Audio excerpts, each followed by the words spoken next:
Salut les gars, nous voilà pour ici une nouvelle vidéo. On va débriefer ce soir la demi-finale retour de la Champions League entre Manchester City et le Real Madrid. Un match qui a été à sens unique. À sens unique, je dis, Manchester City a écrasé le Real Madrid. Manchester City a roulé sur le Real Madrid ce soir.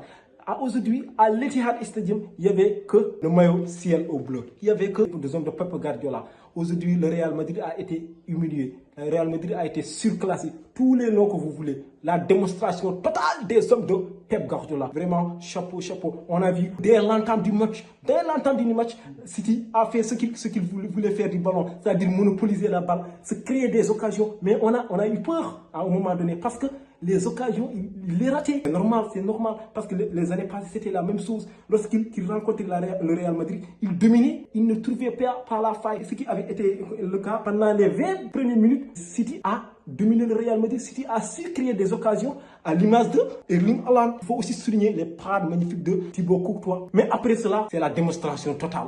On a vu que Bernardo Silva qui était très clinique devant les buts. Bernardo Silva qui a mangé complètement Camavinga. De l'autre côté, comment dire, Jack Grealish, quel bon joueur, talentueux. Grealish a mangé complètement le latéral, comment il s'appelle d'ailleurs, j'ai oublié même son nom. Il a été mangé, il a été bouffé complètement. Aujourd'hui, on a vu que des vagues successives sur la défense merengue. La Maison Blanche aujourd'hui a pris feu parce que le City a pris le match en main. Ils ont dominé le match et ce qu'ils ne faisaient pas avant, ils l'ont fait ce soir. C'est-à-dire marquer ce but. Marquer, faire le break pendant la première mi-temps. Première mi-temps, 2-0. Ils ne pouvaient même faire plus. Mais on a vu que le Real Madrid n'avait pas la capacité physique pour contrer les hommes de Pep Guardiola. On a vu en première période que le Real Madrid a su créer une occasion avec cette frappe de Toni Kroos. Mais qui a terminé sur la base transversale d'Ederson Moraes, mais qui est sorti dans les 6 mètres. Mais c'était un aveu d'impuissance. On a vu que le Real Madrid n'avait pas la capacité de riposter, n'avait pas les armes. On a vu que le Real Madrid, pendant la première mi-temps, j'ai vu que Benzema est en train de faire la signe avec le main. Hey, montez.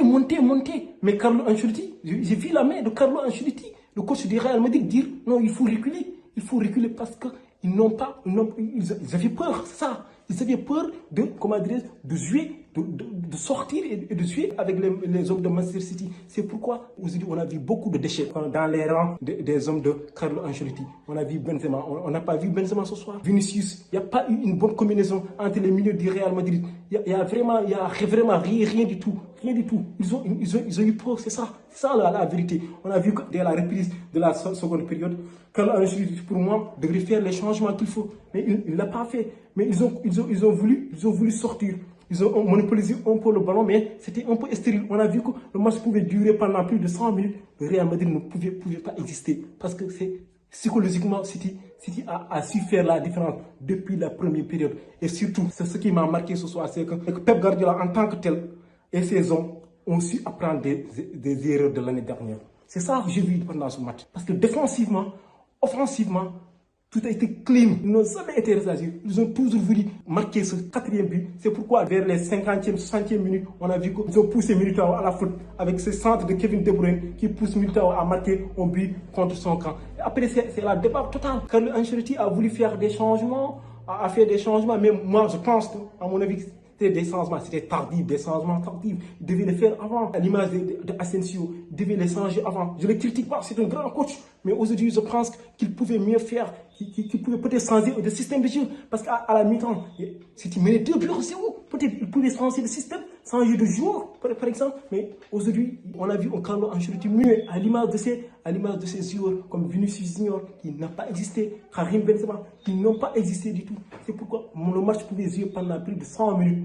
Le Real Madrid aujourd'hui restera un Real Madrid pauvre, un Real Madrid inespéré, contrairement aux hommes de Pep Guardiola qui ont cette mentalité de gagneur, qui ont su apprendre des erreurs de l'année passée. Top performance des hommes de Pep Guardiola. On peut citer tous les joueurs. Ils étaient excellents. À l'image de Kevin De Bruyne, cette passe lumineuse de Kevin De Bruyne sur le premier but du Portugais Bernardo Silva. Quel joueur talentueux, Bernardo Silva. Il a une lucidité incroyable, comme si c'était un attaquant. Regardez la fête. Courtois pensait qu'il allait la mettre dans la lucarne. Mais non, il a feinté. Il l'a mis au premier poteau. Bernardo Silva aujourd'hui a été clinique. 2 occasions, 2 buts, coup sur coup. Les hommes de Pep Guardiola à l'image de Grealish, de Bernardo Silva, surtout de Rodri. Rodri, quel joueur. Sur le milieu de terrain avec Ilkay Gundogan. C'était comme leur jardin. Ils jouaient comme ils voulaient. Passe-tête, des petits passes. Ils roulaient avec le ballon. Ils étaient calmes. Ils étaient calmes. Ils savaient que le match c'était pour eux. Parce que le Real Madrid, en face, il n'y avait pas de répondant. Le Real Madrid, un Real Madrid pauvre. On ne peut pas parler aussi de Haaland, le meilleur buteur cette saison, toute compétition confondue. Pendant ces deux confrontations, il a aussi manqué de sens aussi. Mais le match aller, il n'a pas pu marquer. Il a été muselé par un certain Rudiger. Je pensais pour cela que pendant ce match retour, il a voulu trop marquer. Psychologiquement, il a voulu faire mieux. Mais il y avait en face un bon Thibaut Courtois qui a fait des arrêts magnifiques. Je ne pourrais pas terminer ce vidéo sans parler tacticien, de l'homme qui a révolutionné le football. Je l'avais dit dans mon vidéo précédente que c'était, à mon avis, c'était le meilleur coach du monde et il l'a prouvé aujourd'hui. Pourquoi? Parce que lui, il n'échoue jamais. Il n'échoue jamais. Il prend toujours de ses erreurs. Pep Guardiola. Regardez, l'année dernière, on dirait tout le monde disait, non, Pep Guardiola, il est maudit. Il ne peut pas remporter la Ligue des Champions. Tous les journalistes le critiquaient. Disaient que toi, tu as gagné la Ligue des Champions qu'au FC Barcelone parce qu'il y avait Messi, il y avait Iniesta, il y avait déjà une équipe. Il a su faire le dos rond. Il n'a pas écouté ça. Donc, on aura une finale qui opposera Manchester City à l'Inter de Milan qui aura lieu le 10 juin à Istanbul. Et je vous remercie les gars, c'est ce que je voulais dire en gros. J'espère que cette vidéo vous a plu. On se dit à très bientôt. Ciao.